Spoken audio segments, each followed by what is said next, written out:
you guys some stuff.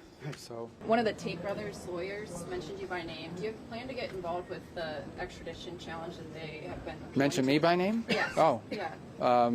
No, look, that extraditions, I don't know the details of this particular case. I've been overseas, but I mean, I know who you're talking about. I just don't know the details of it. These cases have a process that they go through in the courts. My understanding is that they're involved in that judicial process.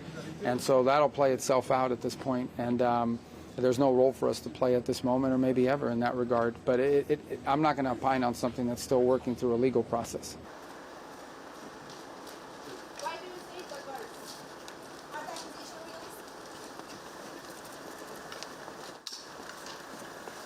Cu banii